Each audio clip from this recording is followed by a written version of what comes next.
اللہ تعالیٰ نے فرمایا اے اللہ کے نبی صلی اللہ علیہ وسلم آپ لوگوں کو کہہ دیجئے کہ میری نماز، میری قربانی، میری ساری عبادتیں، میرا جینا اور مرنا اور میری زندگی سب کا مقصد اللہ تعالیٰ کی عبادت ہے۔ میں زندگی بھر اللہ تعالیٰ کی عبادت کر کے اپنی زندگی کو مکمل کروں، یہی مقصد ہے میری اس دنیا میں آنے کا۔ لہذا اس مقصد سے انسان کو کبھی بھی پیچھے نہیں ہٹنا چاہیے۔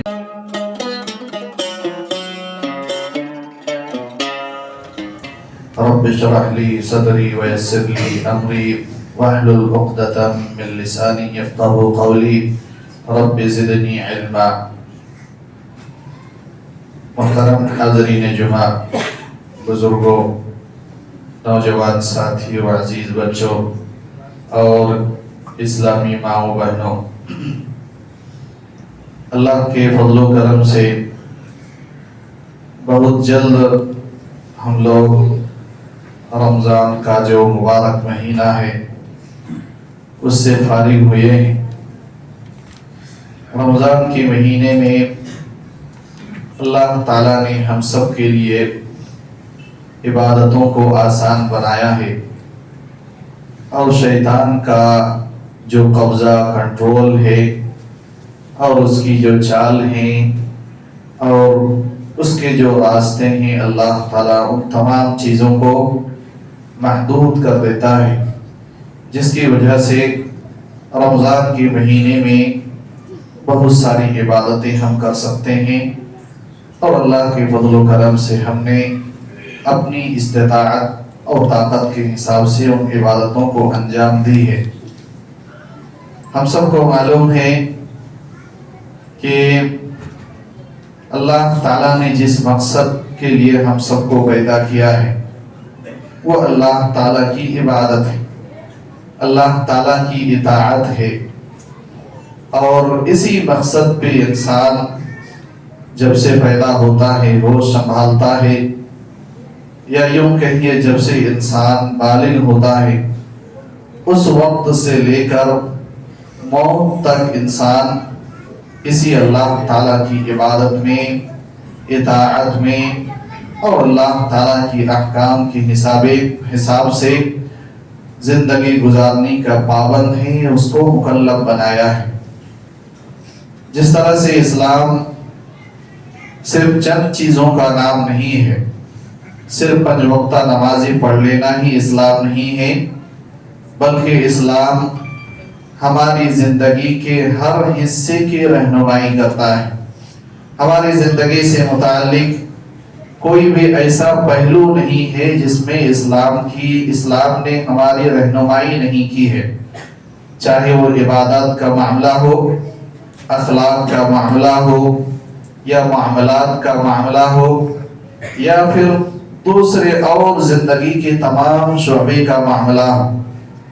ہر حصے میں اللہ تعالیٰ نے، اللہ کے رسول صلی اللہ علیہ وسلم نے ہمیں رہنمائی کی ہے۔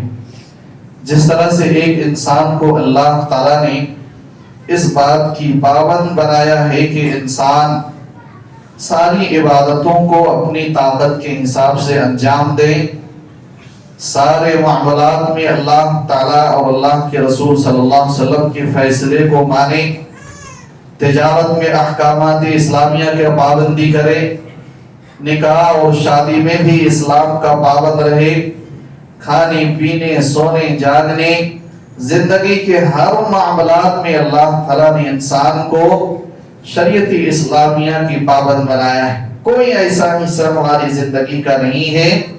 ہماری زندگی میں جب سے ہم پیدا ہوتے ہیں جب تک ہماری وفات ہوتی ہے، ہماری زندگی میں کوئی ایسا گھٹنا، کوئی ایسا حادثہ، کوئی ایسا حصہ نہیں ہے جس میں اسلام کی رہنمائی موجود نہیں ہے۔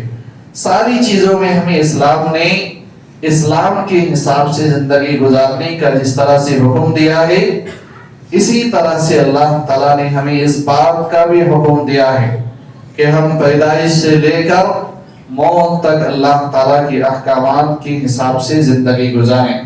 لہذا جو مقصد اللہ تعالیٰ نے ہمیں پیدا کرنے کا بیان کیا ہے وما خلقت الجن والانس الا ليعبدون، میں نے انسانوں اور جنوں کو اس لیے پیدا کیا تاکہ وہ میری عبادت کریں. صرف رمضان میں نہیں، یا جمعہ کے دن نہیں، یا کسی خاص مہینے، کسی خاص ہفتہ نہیں، بلکہ زندگی بھر انسان اللہ تعالیٰ کی عبادت کرے. اسی مقصد سے اللہ تعالیٰ نے ہمیں پیدا کیا ہے. اگر رمضان میں ہم بہت ساری عبادتوں کو انجام دے رہے تھے، رمضان کے گزرنے کے بعد ہی ان عبادتوں سے ہم خالی ہو گئے ہیں. اس کا مطلب یہی ہے کہ اللہ تعالیٰ نے جو مقصد بیان کیا ہے قرآن مجید کا، انسان کی پیدائش کا، کہ وہ اللہ کی عبادت کریں، اس مقصد سے انسان خالی ہو رہا ہے. اس لیے انسان کو کوشش کرنی چاہیے جس مقصد سے اللہ نے پیدا کیا ہے وہ مقصد ہمیشہ انسان اپنی طاقت قدرت کے حساب سے پورا کرنے کی کوشش کرے.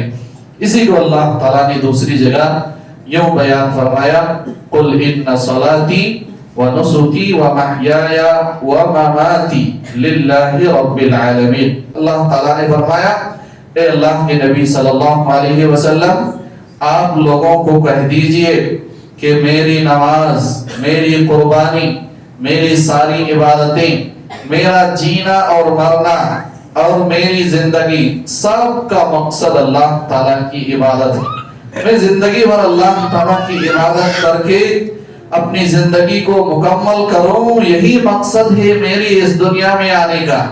لہذا اس مقصد سے انسان کو کبھی بھی پیچھے نہیں ہٹنا چاہیے. اور بہت افسوس کے ساتھ جس مقصد کے لیے اللہ نے ہمیں پیدا کیا، وہ مقصد ہی اگر ہم بھلا دیں، وہ مقصد ہی ہمارے ذہن سے غائب ہو جائے، ہماری زندگی سے غائب ہو جائے، تو اس سے بڑی پریشانی کی بات اور کوئی نہیں ہو سکتی ہے.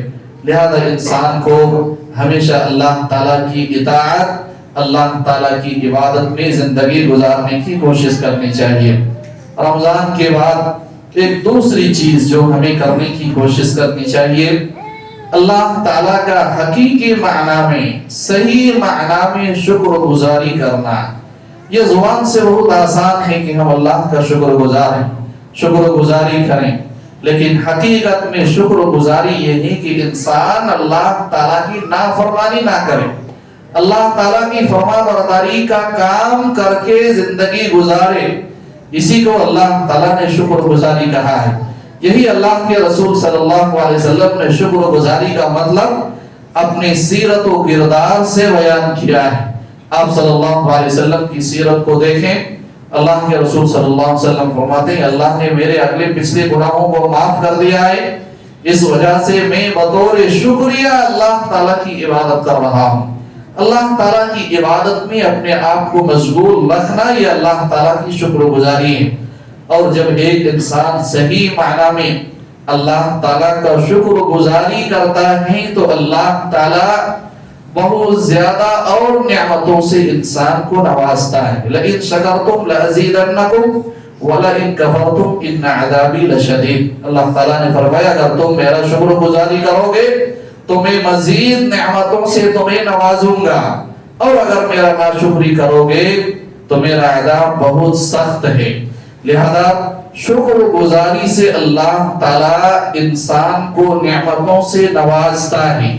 رمضان کے بعد اگر ہم اللہ تعالیٰ کا صحیح معنی میں شکر گزاری کریں گے تو اللہ تعالیٰ یہ جو نعمتیں عبادتوں کی شکل میں رمضان میں ہمیں دیا، کرنے کی طاقت اللہ تعالیٰ نے دی، اگر صحیح معنی میں ہم اللہ کا شکر گزار بنیں گے تو ان عبادتوں کو کرنے کی توفیق اللہ رمضان کے بعد بھی ہمیں عطا فرمائے گا.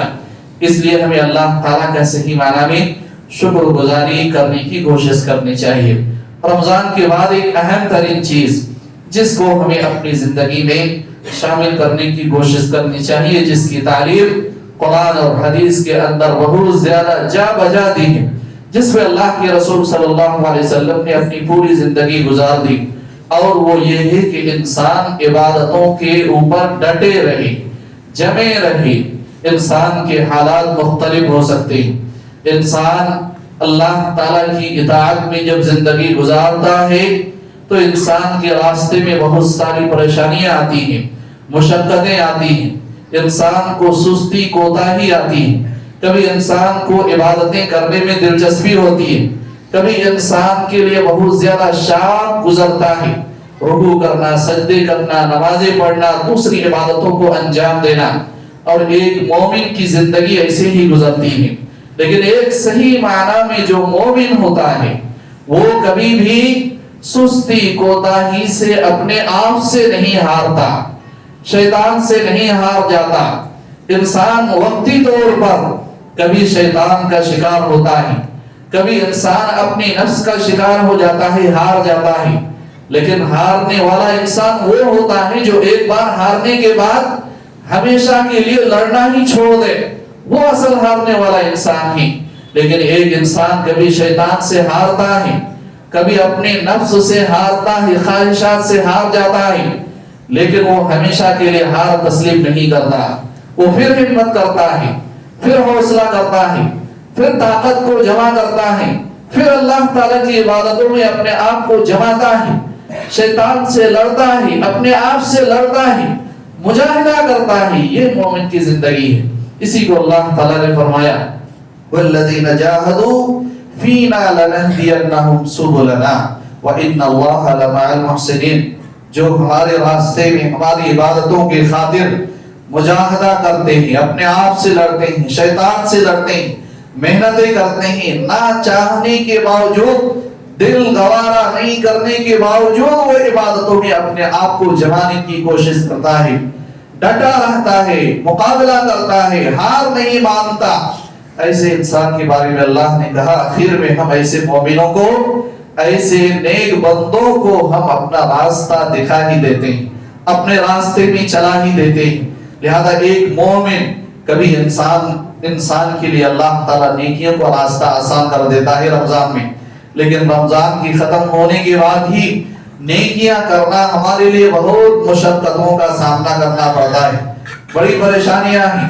ہم نمازوں کے لیے نہیں آ سکتے، ہم اپنے آپ سے ہار جاتے ہیں، شیطان سے ہار جاتے ہیں، ہمارا دل گوارا نہیں کرتا، لیکن انسان ان تمام چیزوں کو مد نظر رکھتے ہوئے لڑتا ہے، کوشش کرتا ہے، جمع رہتا ہے، ڈٹا رہتا ہے، شیطان سے مقابلہ کرتا ہے، کبھی ہارتا ہے، پھر وہ انسان جیتنے کی کوشش کرتا ہے۔ ہمیشہ کے لیے انسان نہیں ہارتا۔ جیسے ہی انسان کی ہار ہوتی ہے فوراً اللہ سے توبہ استغفار کرتا ہے، اللہ سے مدد مانگتا ہے، اللہ کی توفیق مانگتا ہے، دوبارہ پھر نئی زندگی شروع کرتا ہے، توبہ استغفار کرتا ہے، پھر نیکیوں کا راستہ اپناتا ہے۔ یہ مومن کی زندگی ہے۔ اس لیے رمضان کے بعد اگر ہماری زندگی میں کوتاہی، سستی آتی ہے تو ہمیں ہمیشہ کے لیے ہار نہیں مان جانا چاہیے، ہمیشہ کے لیے مسجدوں سے دور نہیں ہو جانا چاہیے، ہمیشہ کے لیے ہمیں اپنی عبادتوں سے، اللہ کی عبادتوں سے اپنے آپ کو محروم نہیں کر لینا چاہیے۔ بائی چانس کبھی نماز چھوڑ گئی، کبھی کوتاہی ہو گئی، کبھی عبادتیں انجام نہیں دے پایا، کوئی گناہ کا کام سرزد ہو گیا، تو اپنے آپ کو ہمیشہ کے لیے سرنڈر نہیں کر دینا، فوراً اللہ تعالیٰ سے توبہ استغفار کر کے پھر ہمت جڑانا، پھر اللہ کی عبادت میں اپنے آپ کو لگانا۔ یہی ایک مومن کی زندگی ہے۔ اسی کو مجاہدہ بالنفس کہا جاتا ہے۔ انسان کی پوری زندگی ایسے ہی گزرتی ہے۔ لہذا ہمیں رمضان کے بعد جو کوتاہی، سستی ہماری زندگی میں آ رہی ہے، اس کے لیے ہمیں اپنے آپ سے لڑنا ہوگا، شیطان سے لڑنا ہوگا، اور استقامت کا راستہ اپنانا ہوگا، ڈٹے رہنے، جمے رہنے کی کوشش کرنی ہوگی۔ اسی کا حکم اللہ کے رسول صلی اللہ علیہ وسلم کو بھی اللہ تعالیٰ نے دیا، کہا وَاعْبُدْ رَبَّكَ حَتَّى يَأْتِيَكَ الْيَقِينُ، آپ اپنی رب کی عبادت ہمیشہ کرتے رہیے جب تک کہ موت آپ کو نہ آ جائے۔ مومنوں کو بھی اللہ تعالیٰ نے اسی بات کا حکم دیا، یا ایھا الذین آمنوا اتقوا اللہ حق تقاتہ ولا تموتن الا وانتم مسلمون، اے مومنو تم اللہ سے ڈرو، اور جب مرو تمہیں موت آئے تو اسلام کی حالت میں، عبادت کی حالت میں، اچھائی کرتے ہوئے تمہیں موت آئے، اچھائی والی زندگی کے ساتھ تمہیں موت آئے۔ اس کی انسان کو ہمیشہ کوشش کرنی چاہیے۔ اور استقامت کے بہت سارے فائدے عبادتوں کو ہمیشہ انجام دینے کے بہت ساری فضیلتیں اللہ تعالیٰ نے قرآن مجید کے اندر، اللہ کے نبی صلی اللہ علیہ وسلم نے حدیثوں کے اندر بیان فرمائے ہیں۔ اللہ تعالیٰ نے فرمایا ان الذین قالوا ربنا اللہ ثم استقاموا، بے شک وہ لوگ جنہوں نے کہا کہ اللہ ہمارا رب ہے، یعنی اللہ پر ایمان لے آیا، اللہ کو رب اور معبود مان لیا، ثم استقاموا، پھر اس پر ڈٹ گئے، جم گئے، اسی پر قائم رہے، تتنزل علیہم الملائکہ، موت کے وقت ایسے لوگوں کے پاس فرشتے آئیں گے اور ان کو خوشخبریاں سنائیں گے اور ان کو خوشخبریاں دیں گے، تتنزل علیہم الملائکہ اللہ تخافوا ولا تحزنوا، اور ان کو خوشخبری سنائیں گے جو پیچھے زندگی گزر گئی ہے اس پہ تمہیں غمگین ہونے کی کوئی ضرورت نہیں ہے، اور ابھی کے بعد، موت کے بعد جو تمہاری ایک نئی زندگی شروع ہونے والی ہے، برزخ کی زندگی، آخرت کی زندگی، اس کے بارے میں بھی، اس کے جو آنے والے مراحل ہیں، قبر کے سوالات ہیں، حساب و کتاب ہیں، پل صراط ہیں، ساری چیزیں ہیں، ان کے بارے میں بھی تمہیں خوف کھانے کی ضرورت نہیں ہے۔ اللہ تعالیٰ سب کے مسائل کو آسان کرے گا۔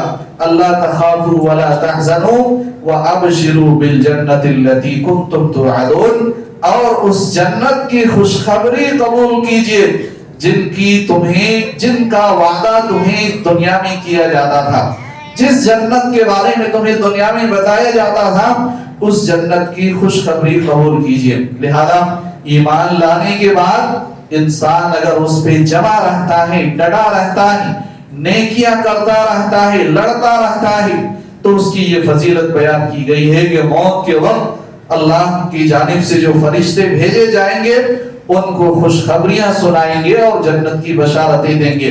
اللہ تعالیٰ نے سورۃ الجن میں فرمایا وَأَن لَّوِ اسْتَقَامُوا عَلَى الطَّرِيقَةِ لَأَسْقَيْنَاهُم مَّاءً غَدَقًا، اگر وہ لوگ صراط مستقیم پر قائم اور دائم رہیں، جمے رہیں گے، لَأَسْقَيْنَاهُم مَّاءً غَدَقًا، تو ہم ان کو اپنی جانب سے میٹھا پانی پلائیں گے۔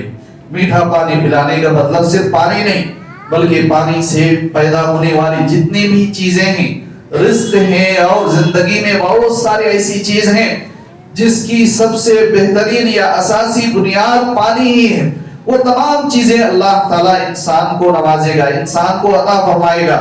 لہذا اس آیت کریمہ کی روشنی میں اللہ تعالیٰ نے فرمایا اگر انسان صراط مستقیم پر گامزن رہتا ہے، قائم اور دائم رہتا ہے، سیدھے راستے قرآن حدیث کا راستہ انسان چلتا رہتا ہے، اسی کو اپنی مقصد، زندگی کا مقصد بنا لیتا ہے، تو اللہ تعالیٰ اس کو دنیا اور آخرت ہر جگہ نعمتوں سے نوازتا ہے۔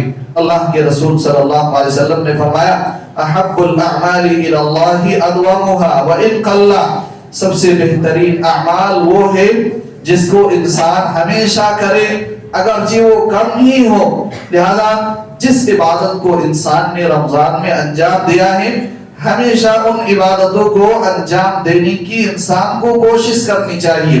اللہ کے رسول صلی اللہ علیہ وسلم نے عبداللہ بن عمرو بن العاص کے بارے میں فرمایا وہ بہترین اللہ کا بندہ ہے اگر وہ قیام اللیل کا اہتمام کرے۔ اللہ کے رسول صلی اللہ علیہ وسلم سے انہوں نے سوال کیا میں بہت زیادہ قیام اللیل کی طاقت رکھتا ہوں، اللہ کے رسول صلی اللہ علیہ وسلم نے ان کو نصیحت کی بہت زیادہ تمہیں قیام اللیل کرنے کی ضرورت نہیں ہے، تھوڑے ہی کرو لیکن ہمیشہ اس کو کرنے کی کوشش کرو۔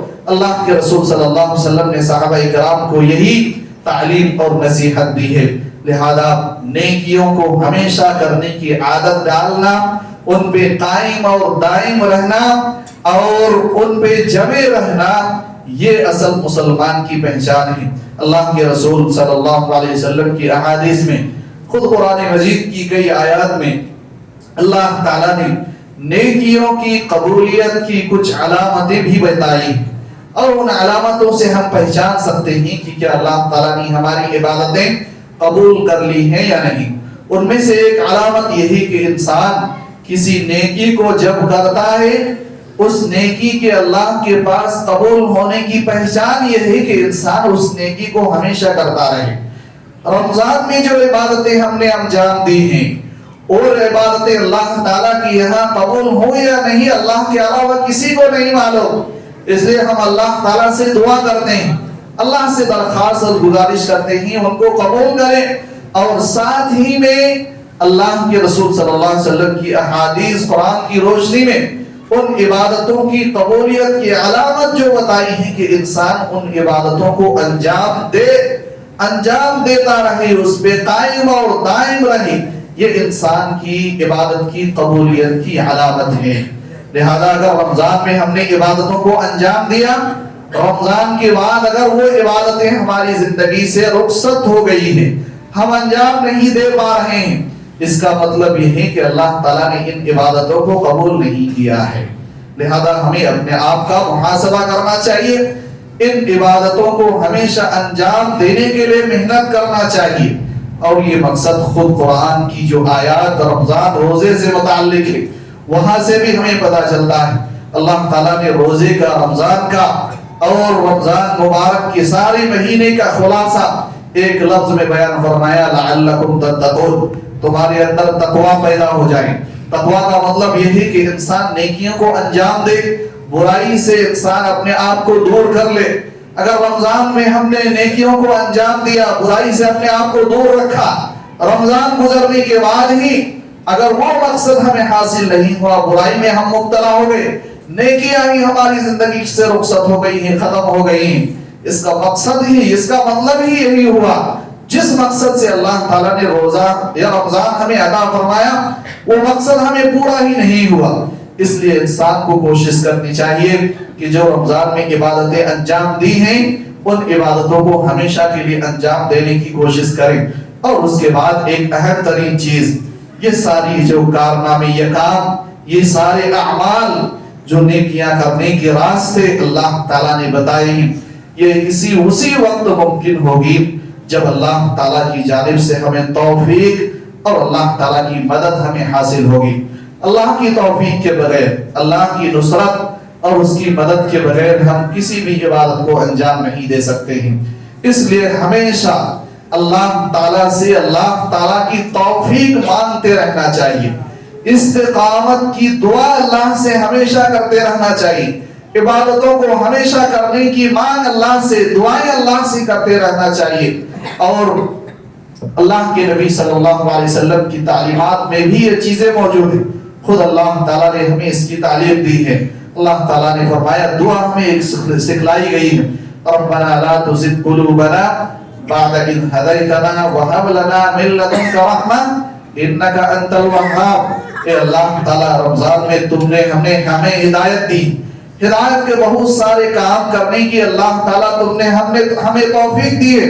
اللہ تعالیٰ رمضان کے بعد ہمیں اس ہدایت سے دور مت کر دینا, محروم مت کر دینا. اللہ تعالیٰ ہمیں ہدایت سے محروم مت کرنا. یہ دعا انسان کو ہمیشہ کرنے کی کوشش کرنی چاہیے.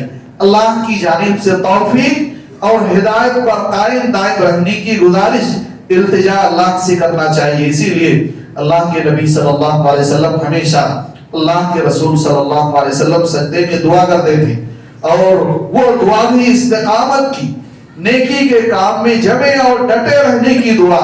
یا مقلب القلوب ثبت قلبی علی دینک, اے اللہ تعالیٰ, اے دلوں کو پھیرنے والا, اے دلوں کا مالک, تو میرے دل کو تیری نیکی کے کام میں, ہدایت میں جمائے رکھ. یہ دل جس کو قلب عربی زبان میں کہا جاتا ہے, اس کا معنی ہی الٹنا پلٹنا ہے. اسی لیے اللہ کے رسول صلی اللہ علیہ وسلم نے کہا, اے دلوں کو پھیرنے والا, الٹنے پلٹنے والا, اس دل کو صرف تیری اطاعت کے کام میں جمائے رکھ, اس سے پلٹنے مت دینا. اللہ تعالیٰ, یہ انسان کو دعائیں کرنی چاہیے. اور یہ سب سے مشکل مرحلہ ہے انسان کے لیے کہ انسان نیکیوں پر, ہدایت پر, استقامت پر ہمیشہ قائم دائم رہے. یہ بہت مشکل مرحلہ ہے. یہ اللہ تعالیٰ کی توفیق کے بغیر ہمیں حاصل نہیں ہو سکتی ہے. سال میں ایک بار اللہ کے رسول سے محبت کا اظہار کر کے, جھنڈے لے کے ایک بار صبح 1 گھنٹہ نعرے بلند کر کے آ جانا بہت آسان, اور سال میں ایک مرتبہ رمضان میں عبادتیں کر لینا یہ بہت آسان ہے. لیکن سال بھر اللہ تعالیٰ کی,